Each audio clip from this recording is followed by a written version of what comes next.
আর আমরা জানি hand স্যানিটাইজারে alcohol থাকে, আর অ্যালকোহল যেটা নেশা সৃষ্টি করে সেটা পান করা হারাম আমরা জানি। অতএব অ্যালকোহল যেহেতু আছে, সেই হ্যান্ড স্যানিটাইজার ব্যবহার করা আমাদের জন্য জায়েজ হবে কিনা, এই প্রশ্ন উত্তরে বলবো যে 4 কারণে আমরা হ্যান্ড স্যানিটাইজার ব্যবহার করতে পারবো, আমাদের জন্য জায়েজ হবে ইনশাআল্লাহ বিইذনিল্লাহ। তার প্রথম যে কারণটি বলবো তা হলো, হ্যান্ড স্যানিটাইজারে যে অ্যালকোহলটা থাকে, এই অ্যালকোহলটি আসলে সেই অ্যালকোহল নয় যে অ্যালকোহলটি মানুষ পান করে থাকে। আমরা জানি যে অ্যালকোহলটা পান করার ফলে মানুষের নেশা সৃষ্টি হয়, সেটা হারাম। কুল্লু মুস্কিরিন হারাম, অর্থাৎ সকল নেশা উদ্রেককারী দ্রব্য এটা পান করা খাওয়া হারাম। অতএব অ্যালকোহল যেটা পান করলে নেশা সৃষ্টি হয়, সেটা অল্প হোক আর বেশি হোক, সেটা পান করা হারাম। কিন্তু হ্যান্ড স্যানিটাইজারে এবং আরও প্রসাধনী জাতীয় যে সমস্ত দ্রব্য রয়েছে, সেগুলোতে যে অ্যালকোহলটা ব্যবহার করা হয়, এই অ্যালকোহলটা জানি আমরা যে এটা নেশা সৃষ্টিকারী বা পান করার উপযুক্ত কোনো অ্যালকোহল নয়, বরং এটি ভিন্ন প্রকৃতির অ্যালকোহল, যেটা এক ধরনের কেমিক্যাল। এটা পান করলে বরং বিশেষজ্ঞদের অনেকে বলেছেন মানুষ মৃত্যুও বরণ করতে পারে। যার কারণে যে অ্যালকোহলটি হারাম এবং নেশা সৃষ্টিকারী, এই হ্যান্ড স্যানিটাইজারে এবং এই প্রসাধনী টাইপ বিভিন্ন দ্রব্যে বস্তুতে সেই অ্যালকোহলটি আসলে থাকে না, যার কারণে এটি আমরা ব্যবহার করতে পারবো ইনশাআল্লাহ বিইذনিল্লাহ।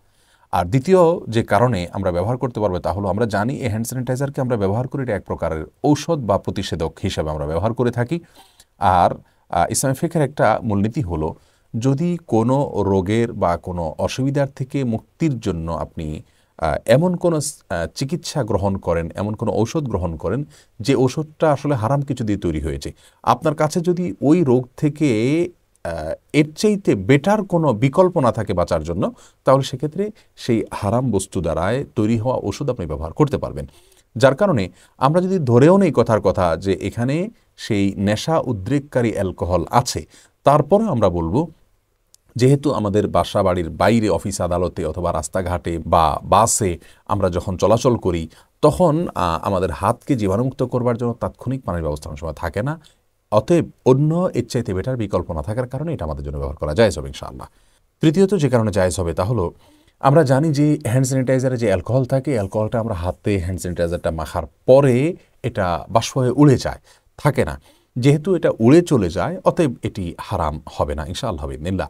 আর চতুর্থত যে কারণে এই হ্যান্ড স্যানিটাইজার ব্যবহার করা আমাদের জন্য, অ্যালকোহলযুক্ত হ্যান্ড স্যানিটাইজার ব্যবহার করা জায়েজ হবে, সেটি হলো আরব ওলামা ইকরামের একটা বিশেষ দৃষ্টিভঙ্গি। তাদের মতে যে কোনো বস্তু খাওয়া বা পান করা যদি হারাম হয়, সেটা নাপাক হওয়া এটা কোনো জরুরি না। অর্থাৎ কোনো বস্তু হারাম হলেই সেটা বাই ডিফল্ট নাপাক হবে এমনটি জরুরি নয়। কারণ কোরআন হাদিসের কোনো বর্ণনা থেকে এরকম কোনো মূলনীতি আমরা পাই না যে কোনো কিছু ভক্ষণ করা হারাম হলে সেটা নাপাক হবে এমনটি নয়। কথার কথা, আপনি 10টা টাকা কোথাও জায়গা থেকে চুরি করে নিয়ে আসলেন, এই টাকাটা আপনার জন্য ভক্ষণ করা বা ভোগ করা হারাম, ঠিক আছে, কিন্তু এটা টাচ করলে আপনার শরীর নাপাক হয়ে যাবে, বিষয়টি সেরকম নয়। তারা বলেন যে সাহাবীদের যুগে যখন আল্লাহ সুবহানাহু ওয়া তাআলা মদ হারামের বিধান নাজিল করলেন, তখন সাহাবা একরাম তাদের বাসা বাড়িতে পূর্বে থেকে যে সমস্ত মদের ভাঁড় বা মটকা ছিল মাটির, সেগুলো তারা রাস্তায় নিক্ষেপ করে দিয়েছেন এবং সেখান থেকে মদ গড়িয়ে পড়েছিল রাস্তায়। তো সেই মদ, এটা যদি নাপাক হতো, অপবিত্র হতো, তাহলে সাহাবা একরাম মুসলমানদের চলাচলের পথে সেটা নিক্ষেপ করতেন না। এখান থেকে বোঝা যায় যে এটা নাপাক নয়। যাই হোক, এটা ওনাদের দৃষ্টিভঙ্গি। আর আরবেন স্কলারদের, বিশেষ করে সৌদি আরবের স্কলারদের, তার ভিত্তিতে তারা বলেন যে অ্যালকোহল যদি নেশা জাতীয় হয়, সেটা পান করা হারাম হবে, কিন্তু শরীরে লাগলে নাপাক হবে, বিষয়টি তা নয়। যাই হোক, সবগুলো কারণকে সামনে রাখলে আমরা দেখি যে হ্যান্ড স্যানিটাইজার ব্যবহার করা এটা হারাম হবে না, বরং আমাদের জন্য জায়েজ হবে ইনশাআল্লাহ বিইذনিল্লাহ।